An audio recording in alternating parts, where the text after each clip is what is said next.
John will do first, he will show you how we did the work using hand shears. And that's what John and myself would do when we came home from school.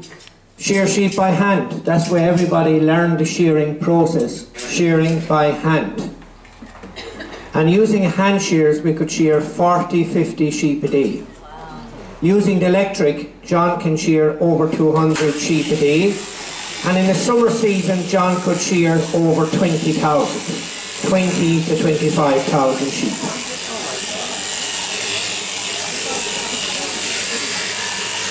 Now, when John is shearing, he will always keep rotating the sheep.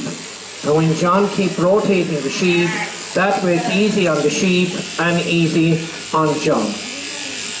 And the skill of shearing, as I mentioned, we learned it when we came home from school. It's not something you can learn at a later stage in life. You know, you learn it from a child. Now, when John is shearing, he's always waiting for the unpredictable. And the unpredictable is that the animal will jump up and run out the door. So as soon as John would remove the pressure from the sheep, that sheep will know the pressure is removed. And this is still baby wool. This wool is still go for the making of sweaters and carpets. Ideal for sweaters because it's still soft.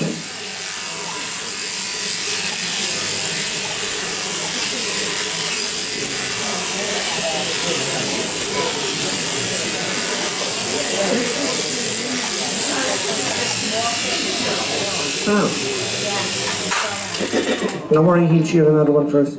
Now the first thing he will do is to give the sheep medication for their health and well-being. He will give them like a cough bottle mixture.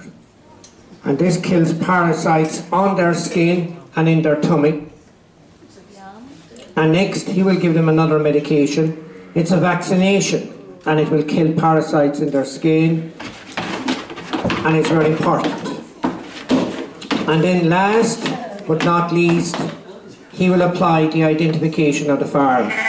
He will stamp the letter K for Kissane on their right side, and he'll put red on their back side.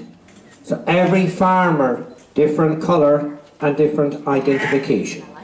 So when you've been driving, you all came by Ken Mayer, John will hold her now a moment, and you've seen the red sheep. They all belong to the farm. And then the next farmer would use blue or green or a combination of colours. Then it's easy to identify the sheep out there in the mountains. And it's nature. As the year will go on, the sheep will grow more wool and the wool will get heavier. That's the way it works.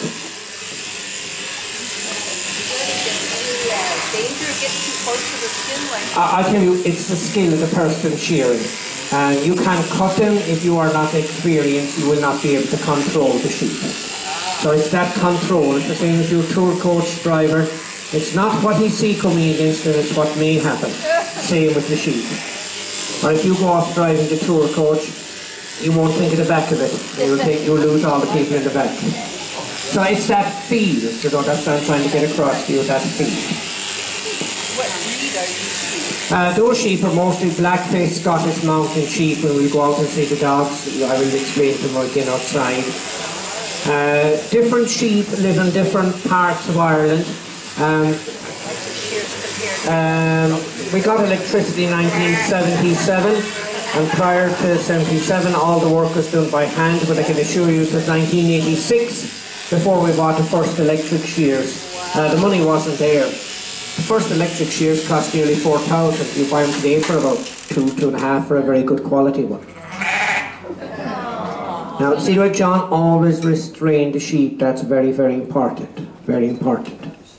And again, the same procedure. He gave them the medication for their health and well-being.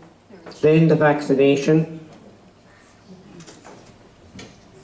And again, you'll see now how he applied colour. It's a very messy type of paint.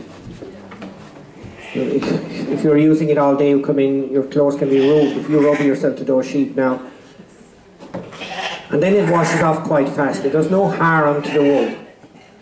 So I don't know why the family used this colour, but for as long as I've been here on the farm, we use that colour. It's been going back for generations.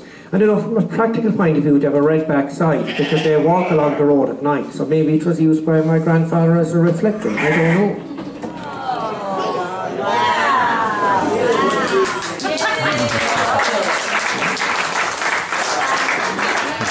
And now, can you turn, see, the inside is lovely and clean. Look at the outside. See, it's dirty.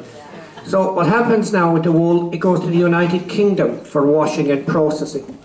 Mostly Sheffield, Leeds, Bradford area. And there then, thank you John.